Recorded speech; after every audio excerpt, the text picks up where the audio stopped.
Good morning పిల్లలు. ఈరోజు మనము 10th క్లాస్లోనే 8th lesson shehnai Shahenshah ఓకేనా, సెకండ్ పార్ట్ కంప్లీట్ చేద్దాం. ఓకేనా, మనం నిన్నటి ఎక్కడి వరకు చెప్పుకున్నాం పాఠంలో? బిస్మిల్లా ఖాన్ గురించి మీ సొంత వాక్యాల్లో సొంత మాటల్లో చెప్పండి. ఓకేనా, విద్యార్థి కృతం ధారాళంగా చదవండి, అర్థం చేసుకోండి. ఓకేనా, కింది పేరాను చదివి ఖాళీలను పూర్తించండి. ఏదైతే ఇచ్చారో కింద ఒక పేరా ఇచ్చారో అది చదివి ఖాళీలను పూర్తి చేద్దాం. సుబ్బులక్ష్మి చిన్న వయసులోనే తన సంగీతాన్ని భక్తి తత్వానికి అంకితం చేసింది. మీరా, తుకారం, సురాదాస్, కబీర్, తులసిరామ్ మొదలైన భక్త కవుల భజన గీతాలతో పాటు ఆండాల్, కరైకాల్, అవ్వయ్యార్ మొదలైన తమిళ సాధకుల కృతులను కూడా పాడింది. ఆదిశంకరుని రచనలలోని సంగీతం పట్ల ఆకర్షితురాలై భజగోవిందం, విష్ణు సహస్రనామాలు వంటి వాటిని శ్రావ్యంగా ఆలపించింది.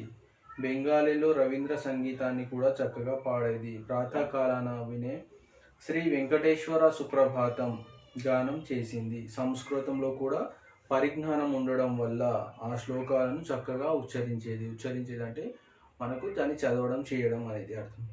30వ సంవత్సరంలో అడుగుపెట్టేసరికి ఆమె తన ఉన్నత శ్రేణి నైపుణ్యాన్ని మరింత మెరుగుపరుచుకుంది. తాను పొందిన పేరు ప్రఖ్యాతులకు కారణమైన ఆమె తరచూ గుర్తు చేసుకునేవారు. అరుదైన పాటలు నేర్పిన షమ్మంగుడి శ్రీనివాస అయ్యర్, ముసిరి సుబ్రహ్మణ్య అయ్యర్ మొదలగు వారు తన గాత్రాన్ని మెరుగుపరిచారని ఆమె చెప్పేది. ఎవరైతే తాము తోడ్పడారో ఆమెకు, ఇంకా ఆమె పాట పాడడానికి కానీ ఆమె యొక్క గానంలో ఇంకా ఎవరెవరు వారి నైపుణ్యం ఉన్నారో వారి గురించి చెప్పడం జరిగింది. కింద ఇచ్చారు చూడండి. సుబ్బలక్ష్మి చిన్నతనంలోనే తన సంగీతాన్ని డ్యాష్కి అంకితం చేసింది. అంటే ఏదైతే ఇచ్చారో అక్కడ మనం ఏం రాసినాం? భక్తి తత్వానికి, విష్ణు సహస్రం వంటి వాటిని డ్యాష్ పాటించింది. అంటే శ్రవ్యంగా, అంటే చాలా వినసొంపుగా అనేది పాటించడం జరిగింది. బెంగాలీలోని డ్యాష్ సంగీతాన్ని కూడా, అంటే రవీంద్ర సంగీతాన్ని 30 సంవత్సరంలో అడుగుపెట్టేసరికి ఆమె తన డ్యాష్ నైపుణ్యాన్ని అంటే ఆమె ఉన్నత శ్రేణి, అంటే మన మీద పనిలో పర్ఫెక్ట్, మన ఇంకా ఎక్స్పర్ట్స్ అంటాం కదా, ఒక పనిని ఇంకా జాగ్రత్తగా ఇంకా నైపుణ్యంగా చేయడానికి ఉన్నత శ్రేణి నైపుణ్యాన్ని పొందడం. ప్రాతకాలాన వినే డ్యాష్ గానం చేసింది. శ్రీ వెంకటేశ్వర సుప్రభాతం. మనం చాలామంది పొద్దున్నే లేవగానే సుప్రభాతం వింటారు చాలా ఇంట్లలో. అది ఎవరు చేశారంటే సుబ్బులక్ష్మి. అదే వెంకటేశ్వర సుప్రభాతాన్ని ఎవరైతే రాశారో ఆమె ప్రతి ఒక్క ఇంట్లో వినడం జరుగుతుంది. దాని గురించి చెప్పడం జరిగింది. ఓకేనా, నెక్స్ట్ కింది ప్రశ్నల్లో 5 వాక్యాలకు జవాబులు రాయండి. ఇంకా ఏమిచ్చారు చూడండి క్వశ్చన్ ఆన్సర్స్. ఎడింబర్గో ఫెస్టివల్లో పాల్గొనవలసిన భారత్ పౌత్రం బిస్మిల్లా ఖాన్ కోరి మీరు కూడా ఆ స్థాయి చేరడానికి చేసే ప్రయత్నం ఎలా ఉండాలి? అంటే మనం ఒక ప్రయత్నం చేస్తే అంత దూరం ఎలా ఉండాలి, అటువంటి ప్రయత్నం మనం కూడా చేయాలా అని మనకు అడగడం జరిగింది. మన జాతి గర్వించదగిన సంగీత కళాకారుల్లో బిస్మిల్లా ఖాన్ ప్రసిద్ధులు. జాతి మత కుల భేదం లేకుండా బిస్మిల్లా ఖాన్ షహనాయికు అరుదు. అందరూ పరవశించిపోతారు. ఆయన ఎంతో కష్టపడి ఉన్నత శిఖరాలను అందుకున్నారు. నిరంతర సాధనతోనే దేశ ఖ్యాతిని పెంచారు. ఉన్నత పురస్కారాలు పొందారు. నేను కూడా బిస్మిల్లా ఖాన్ లాగా కావడానికి నిరంతరం సాధన చేస్తాను. చదువులో, కళారంగంలోనూ విశిష్టమైన కృషి చేస్తాను. ఆయనలాగా నిరాడంబర జీవితాన్ని గడుపుతాను. అంటే మనం కూడా ఎంత కృషి పట్టుదల ఉంటూ ఏదైనా సాధించవచ్చు, ఏదైనా చేయవచ్చు అని దాని అర్థం. మనం అనుకున్న లక్ష్యాన్ని చేరవచ్చు అని దాని అర్థం. అందరితో కలిసిమెలిసి జీవిస్తాను అంటే నిరాడంబరంగా, అంటే అందరూ ఆర్భాటాలకు పోకుండా, మనం ఎంత పెద్ద ఎదిగినా, ఎంత మనకు డబ్బు, హోదా, పరపతి వచ్చినా కూడా వారు అహంకారానికి పోకుండా అందరిలాగా సామాన్య మానవులాగా జీవించడానికి ప్రయత్నం చేస్తారు. అదే నిరాడంబరం. అంటే మనం ఎటువంటి ఆడంబరాలు, పోకడలకు పోకుండా అని అర్థం. అందరితో కలిసిమెలిసి అంటే సమాజంలో అందరితో భేదభావ వాదన లేకుండా, పేద ధనిక ప్రాంత భావాలు లేకుండా అందరితో కలిసిమెలిసి ఉంటానని దాని అర్థం. అందరి మనల్ని పొందుతానంటే అందరి యొక్క ఆశీస్సులు పొందుతానని అర్థం. వృత్తి ధర్మాన్ని పాటిస్తాను. ఈ రకంగా నేను కఠోరమైన సాధన చేసి ఉన్నత శిఖరాలను అందుకుంటాను. అందరికీ ఆదర్శంగా ఉంటాను. అంటే మనం చాలా కఠోర కృషి చేసి ఉన్నత శిఖరాలను అందుకుంటాను మరియు అందరికీ ఆదర్శంగా ఉంటానని దాని అర్థం. మీకు ఇష్టమైన సంగీత వాయిద్యం పేరేంటి, ఎందుకు? అంటే మనకి ఇష్టమైన సంగీతం పేరేంటి, వాద్యం పేరు ఎందుకు అని అడగడం జరిగింది. మన భారతవనిలో సంగీతానికి సముచితమైన ప్రాధాన్యం ఉంది, అంటే ఎక్కువ ప్రాధాన్యం ఉంది సంగీతానికి. సంగీత వాయిద్య పరికరాలు ఎన్నో ఉన్నాయి, వాటిలో నాకు ఇష్టమైనది వేణువు. అంటే అది మన పురాతనమైన వాయిద్య పరికరం. అంటే వేణువు అనేది ఒక పరికరం, సంగీతంలో మనం ఉపయోగించే పరికరాలు సాధనాల్లో చాలా అది ఒక సాధనం అని అర్థం. ద్వారప ద్వారక ద్వాపర యుగంలో శ్రీకృష్ణ పరమాత్మ చేతిలో వేణువు ఉంది. దీని గానంతో అందరూ తక్కువ ఖర్చుతో దొరుకుతుంది. సప్త స్వరాలను అలవోకగా పలికించవచ్చు. వేణువు అంటే మనం ఏమంటాం ఇప్పుడు నార్మల్గా చూసుకుంటాము, ఒక కట్టెకు చిన్న రంధ్రాలు ఉండి దాన్ని ఏమంటాం మనం, చాలామంది వేణువు అనడం జరిగింది. అది చాలా తక్కువ ఖర్చుతో వస్తుంది, అంటే దానికి ఎక్కువ ఖర్చు కూడా అవసరం లేదు, తక్కువ ఖర్చుతో వస్తుంది. మరి అన్ని స్వరాలు అన్ని పాటలు దానివల్ల మనం వినిపించవచ్చు. అంటే మనం అలా సాధన చేస్తే దానివల్ల అన్నీ వినిపించవచ్చు. మురళి అని కూడా అంటారు కదా చాలామంది, దాన్ని వేణువు మురళి గానం అంటాం కదా, మురళి అని కూడా దాని ఒక పేరు ఉండొచ్చు నాకు తెలిసి. ఓకేనా. దీనిని ఎక్కడికైనా తీసుకొని వెళ్ళడానికి అనువైన సంగీతపై ఈ వేణునాదం అందరినీ అలరిస్తుంది. అంటే అది మనం ఎవరినైనా దాంతో మనం పాట పాడి చూపెడితే ప్రతి ఒక్కరూ మొత్తం మంత్రముగ్ధులు అవుతారు. అంటే చాలా ఆశ్చర్యపోయి చాలా ఆనందపడతారు, ఎందుకంటే చిన్న పరికరంతో ఇంత గొప్పగా వాయిస్తున్నారు అని చాలామంది చాలాగా మనల్ని అప్రిషియేట్ అంటాం కదా, చాలా మెచ్చుకొనడం జరుగుతుంది అని దాని అర్థం. అంటే అతనికి ఇష్టమైన ఒక సంగీత పరికరం గురించి చెప్పడం జరిగింది. ఉస్తాద్ పోయినందువల్ల మన దేశ సంగీతం వైభవాన్ని కోల్పి మీ అభిప్రాయం చేయండి. అంటే అతను చనిపోవడం వల్ల మన సంగీతాన్ని ఈ దేశం కోల్పోయింది, వైభవాన్ని, అంటే మంచి ఒక కళాకారుని పోయింది కదా, మీరు ఎలా దాని అభిప్రాయం దాని మీద చెప్పండి అని అడగడం చేయండి. ఏమని ఇచ్చారు, మన భారతదేశంలో ఎంతోమంది సంగీత కళాకారులు ఉన్నారు, వారిలో బిస్మిల్లా ఖాన్ సుప్రసిద్ధులు. మన మత సామరస్యాన్ని పాటించారు, మన షెహనాయితో దేశ ప్రధానిని అలరించాడు. బిస్మిల్లా ఖాన్ నిరాడంబర జీవి, కీర్తి కోసం పాకులాడలేదు, కాళ్ళలో తిరగాలని కోరుకోలేదు, నిరంతరం సంగీత సాధన చేశాడు, ఎన్నో రాగాలను ఆవిష్కరించాడు, సరికొత్త రాగాలతో అందరినీ మంత్రముగ్ధులను చేశాడు. అంటే చాలామందిని అలరించాడు, చివరిలో పేదరికాన్ని అనుభవించాడు, ఆయన ఆత్మాభిమానంతో జీవించాడు. అందుకే ఈ మహనీయుని మరణంతో జాతి యొక్క సామ్రాట్టును కోల్పోయినట్టు భావించారు. అలాంటి మహనీయుడు సంగీత కళాకారుడు మరొకరు పుట్టడు. అంటే ఆయన జీవితంలో ఎటువంటి నిరాడంబరాలు కానీ కార్లలో అటువంటి విలాసవంతమైన జీవితం అతను జీవించాలని కోరుకోలేదు అని దాని అర్థం. సామాన్య మానవులాగా జీవించాడు మహనీయుడు సంగీతం. అంటే ఆయన సంగీతంలో ప్రతి ఒక్క దేశ ప్రధానిని కూడా అలరించాడు అప్పట్లో అని దాని అర్థం. బిస్మిల్లా ఖాన్ ఆత్మవిశ్వాసాన్ని కలిగిన అంశాలు మమ్మల్ని ప్రభావితం చేసి మీ తీరుని తెలియజేయండి. అంటే ఆయన యొక్క ఆత్మవిశ్వాసం ఎలా ఉండాలి ప్రతి ఒక్కరికి అని, ఎటువంటి మనల్ని స్ఫూర్తి ఉంది అని అడగడం జరిగింది. సంగీత రంగాన్ని తన సంగీత కలకాలం నిలిపి దివ్యలోకాలు చేరుకున్న వాళ్ళలో ఉస్తాద్ బిస్మిల్లా ఖాన్ ఒకరు. బిస్మిల్లా ఖాన్ షెహనాయి వినేవారు ఉంటారంటే నమ్మలేని నిజం. అంటే ప్రతి ఒక్కరూ అది విన్నారు అని, ఎవరు వినని వారు ఉండరు అంటే అతిశయోక్తి కాదు. ప్రతి ఒక్కరూ ఆ షెహనాయి విన్నవారే, అటువంటి సంగీతం విన్నవారే ఉన్నారు ఈ యొక్క భారతదేశంలోని దాని అర్థం. అసేహితు చలం మందిరాల్లో పరవలింపు సేవ తరువాత నిద్రించిన దేవతలు ప్రభాత సమాన ఉస్తాద్ బిస్మిల్లా ఖాన్ షెహనాయి స్వరాలతో మేల్కొంటారు. మన దేశంలో తీయబడే పలు భాషల సినిమాలలో పెళ్లి సందర్భం కానీ ఇతర శుభకార్యాల సందర్భం కానీ బ్యాక్గ్రౌండ్లో ఉస్తాద్ బిస్మిల్లా ఖాన్ షెహనాయిపై వాయించిన ఏదో ఒక రాగం స్వరాలు వినిపిస్తూనే ఉంటాయి. అంటే చాలామంది మనం పెళ్ళిళ్ళలో కానీ మరి ఒక ఏదైనా తీసే సినిమా సీరియల్ ఏదైనా కానీ బ్యాక్గ్రౌండ్ మ్యూజిక్లో పెళ్ళి కానీ ఏదైనా శుభకార్యంలో అతని మ్యూజిక్ బ్యాక్గ్రౌండ్లో మనం వింటూనే ఉంటాం. అంటే అది వినని వారు ఉండరు అంటే అతిశయోక్తి లేదు అన్నట్టు దాని అర్థం. బిస్మిల్లా ఖాన్ సాధారణ కుటుంబంలో జన్మించాడు, స్వయం కృషితో ఉన్నత శిఖరాలను అందుకున్నాడు. ఆ మహనీయుని జీవితంలో అంశాలు నన్ను ప్రభావితం చేశాయి, ఎంత కఠినమైన పనైనా తప్పక సాధించాలి. అంటే అతను ఒక సామాన్యమైన జీవితంలో సాధారణ అంటే మధ్యతరగతి అంటాం కదా, సాధారణ జీవితం, ఒక కుటుంబంలో జన్మించిన మరి స్వయం కృషితో ఉన్నతది, అంటే అతను పట్టుదల కృషితోని ఉన్నత శిఖరాలకు ఎదిగాడు. ఆ మహనీయుని జీవితంలో అంశాలు నన్ను ప్రభావితం చేశాయి, ఎంత కఠినమైన పని అని, అంటే ఎంత కఠోర పనైనా అతను తప్పక సాధించాలనే పట్టు, అంటే నేను తప్పకుండా చేస్తాననే పట్టుదల సంకల్పంతో ముందుకు వెళ్ళేవాడు. ఆ విధంగా కష్టించి పనిచేస్తే విజయం తనంతట తానే వస్తుందని గ్రహించాడు. ఎంతటి గౌరవ మర్యాదలు పొందని నిరాడంబరంగా ఉండాలని అద్భుతమైన సందేశం నన్ను బాగా ప్రభావితం అంటే మనం ఎంత గొప్పగా జీవించినా కూడా ఎటువంటి నిరాడంబర జీవితం అంటే ఆర్భాటలకు పోవద్దు, మనం చాలా సాధారణ వ్యక్తిలా ఉండాలని ఆయన ఒక కోరిక. అంతేకాదు బిస్మిల్లా ఖాన్లోని మత సామర్థ్యాన్ని బాగా ఆటుకట్టుకుంది. అంటే అతను అందరితో కలిసిమెలిసి ఉండేవాడు.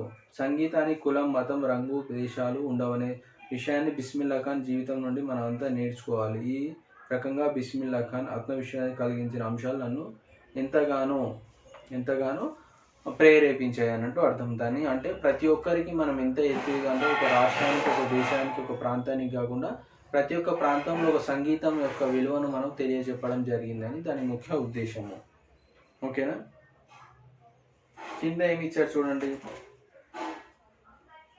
మీకు తెలిసిన సంగీత కళాకారులు ఇంటర్వ్యూ చేయండి, వివరాలు తెలుసుకొని కావాల్సిన ప్రశ్నలు తయారు చేయండి. ఎవరైనా మనం ఇంటర్వ్యూ చేయడానికి వెళ్తే మీరు ఎటువంటి ప్రశ్నలు చేస్తారు అని కింద ఒక పట్టికలాగా ఇవ్వడం జరిగింది. చూడండి, మీరు ఏ ప్రాంతంలో జన్మించారు, ఎవరినైనా మనం ఒక కళాకారుని చేసే ముందు మీరు ఏ ప్రాంతంలో జన్మించారు, మీ తల్లిదండ్రులు ఎవరు, మీ చిన్నతనం సంగీతం మీద అభిలాష ఉందా, అంటే అది చిన్నప్పటి నుండే ఉందా లేకుంటే ఎవరైనా ప్రేరణగా తీసుకున్నారా, ఎవరినైనా చూసి అలా నేను కూడా కావాలనే ఆసక్తితో చేశారా, లేకుంటే వాళ్ళ యొక్క అలా అడగడం. మీ పూర్వీకులు లేదా తండ్రి సంగీత పరిజ్ఞానం అంటే మీ పూర్వీకులు ఎవరైనా, మీ తాత ముత్తాతలు, తండ్రి ఎవరైనా అలా సంగీతం మీద అవగాహన ఉన్నవాళ్ళు, సంగీతం పట్ల ఆసక్తి ఉన్నవాళ్ళ, లేకుంటే మీరే కొత్తగా ఈ తరంగా నేర్చుకున్నారా అని దాని అర్థం. సంగీతాలు పాడకముందు ఏమైనా పాటలు పాడారా అంటే సినీ గీతాలు పాడకముందు, అంటే మీరు సినిమాలో గీతాలు పాడకముందు ఇంతకుముందు గీతాలు పాడారా అని అడుగుదాం.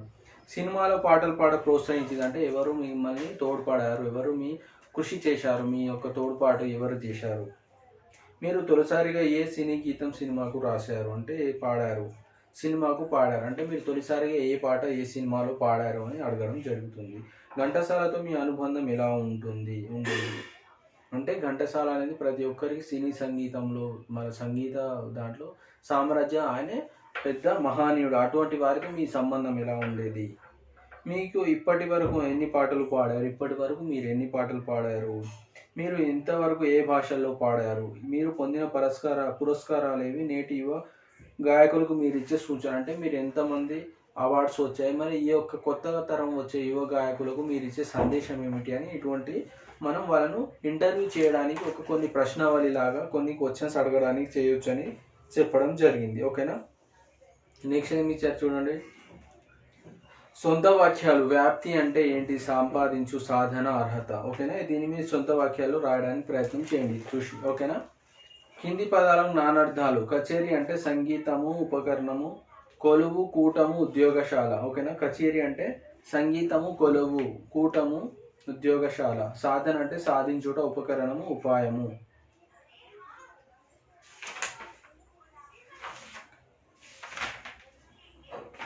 నెక్స్ట్ ఏమిందాం. ఈ కింద సామాన్య సంక్లిష్టంగా మార్చండి. మీనా అన్నం తిన్నది, మీనా కాలేజీకి వెళ్ళింది. మీనా అన్నం తిని కాలేజీకి వెళ్ళింది అంటే దాన్ని మనం ఎంతగా రాయడానికి ప్రయత్నం చేస్తాం. రెండు వేళ ఇలా చెప్పి మీనా అన్నం తిన్నది, మీనా కాలేజ్ అంటే మీనా అన్నం తిని కాలేజీకి వెళ్ళిందని కూడా మనం చెప్పడానికి ప్రయత్నం చేయవచ్చు. లతీఫ్ అంగడికి వెళ్ళాడు, లతీఫ్ కూరగాయలు తెచ్చాడు. లతీఫ్ అంగడికి వెళ్ళి కూరగాయలు తెచ్చాడు. ఇటువంటి దాన్ని మనం చెప్పడానికి ప్రయత్నం చేద్దాం. ఓకేనా?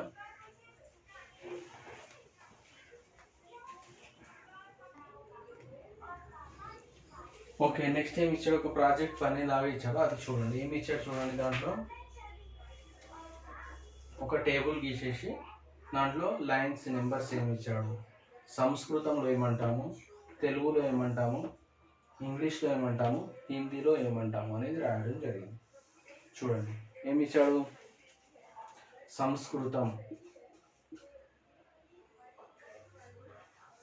సంస్కృతంలో ఏమంటామంటే ఏదన్నా ఒక విద్యార్థి ముగ్గురు లేదా నలుగురు కలిసి ఒక జట్టుగా, మన దాంట్లో ఎవరో ముగ్గురు నలుగురు ఉంటారు కదా, ఒక జట్టుగా ఏర్పడి ఎలా నేర్చుకుంటాం, మనకు తెలిసిన కొన్ని పదాలను ఎంచుకొని కనీసం 20 పదాలను ఇంగ్లీష్లో ఏమంటారు దాన్ని, మన యొక్క భాషలో మనకు పట్టు రావాలి. ప్రతి దాంట్లో మన భాష మీద మనకు చాలా పట్టు రావాలంటే ఇటువంటిది చేయడం జరుగుతుంది. మనకి ఏమి ఇచ్చాడో ఫస్ట్ మనం చూద్దాం. వనం అంటే మనం ఏమంటాము, సంస్కృతంలో వనం అంటాము, తెలుగులో అడవి. ఇంగ్లీష్లో ఫారెస్ట్, హిందీలో వన్ అంటే వన్ అంటే అడవి. ఓకేనా. నెక్స్ట్ సెకండ్ వన్ మాత. మాత అంటే తల్లి, మదర్. ఓకేనా. ఇంగ్లీష్లో మదర్, హిందీలో మా. మా అంటాం కదా, మా తుజే సలాం అంటే ఒక మా అంటే తల్లి అన్నట్టు అర్థం హిందీలో. పిత, పిత అంటే ఫాదర్, మనకు తెలుసు కదా తండ్రి.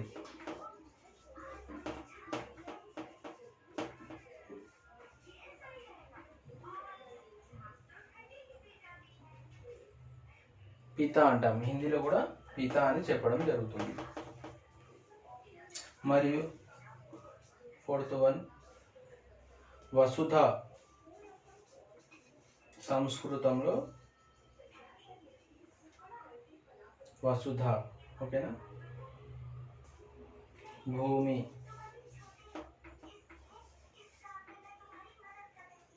ఎర్త్.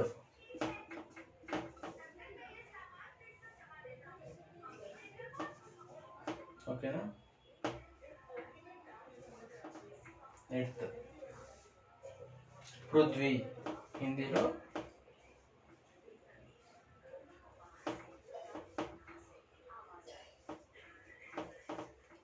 ఏమంటాం పృథ్వీ. ఓకేనా.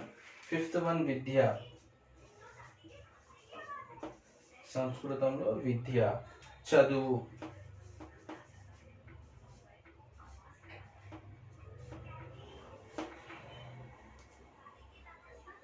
ఎడ్యుకేషన్,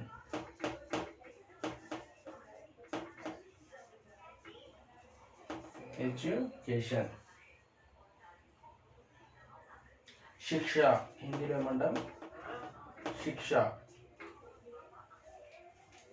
నెక్స్ట్ కక్ష్య,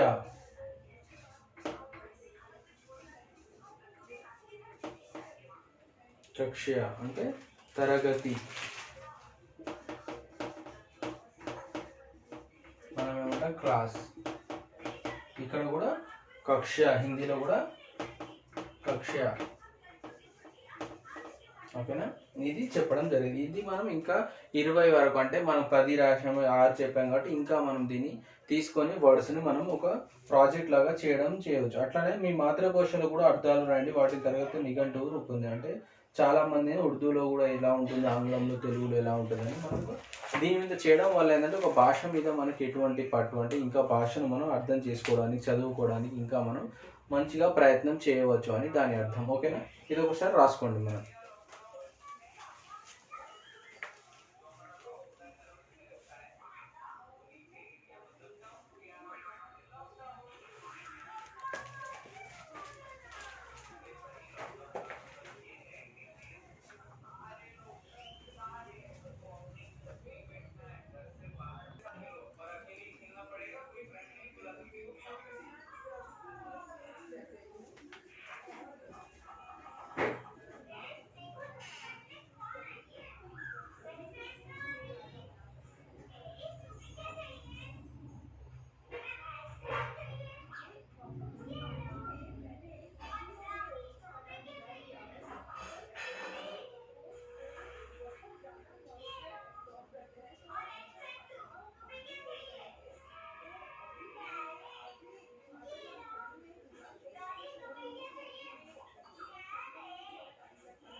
ఓకేనా, ఇది కంప్లీట్ చేసారా?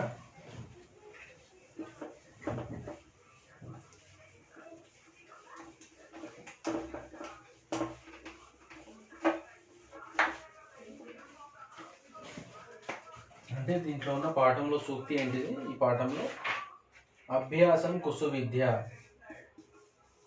అభ్యాసం అభ్యాసం కుసు విద్య.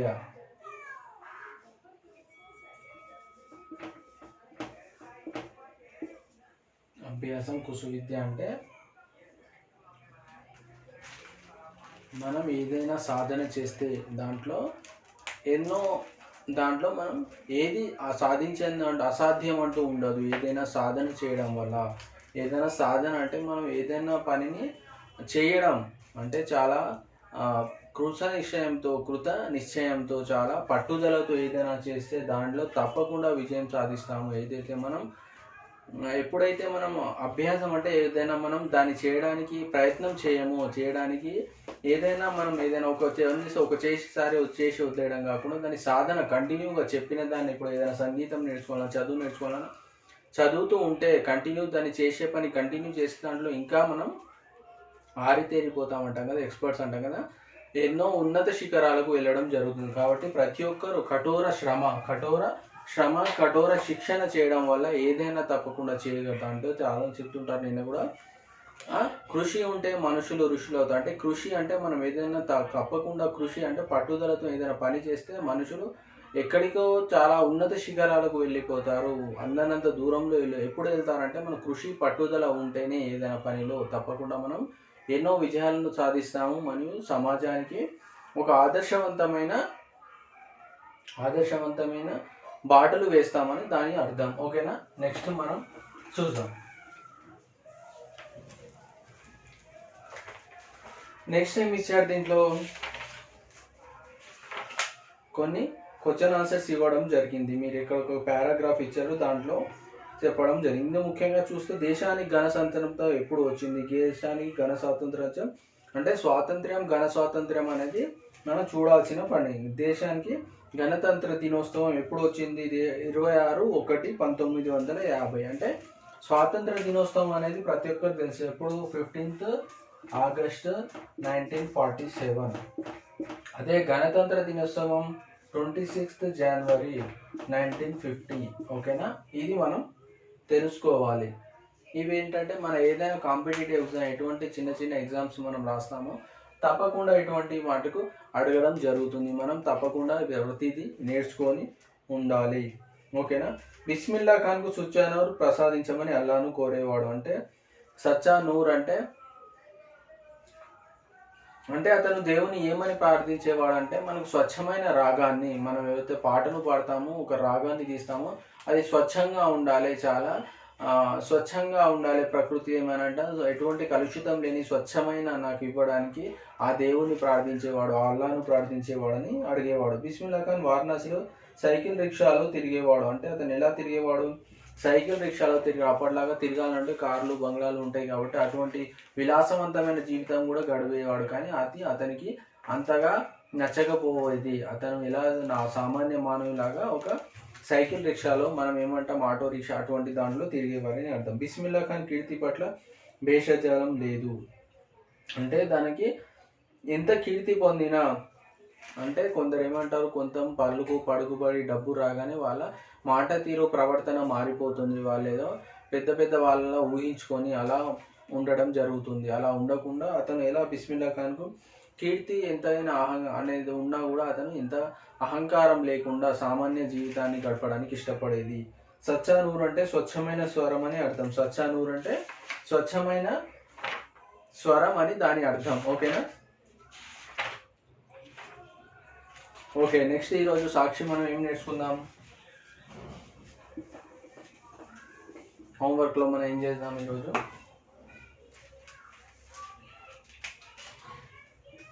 సాక్షి. ఓకేనా. సబ్జెక్ట్ వచ్చేసి తెలుగు సెకండ్ లాంగ్వేజ్. ఓకేనా. Lesson number 8. Part second. ఓకేనా. క్లాస్ వచ్చేసి 10th. హోంవర్క్ వచ్చేసి చూడండి. First 4 question answers 2 times. Learn and right.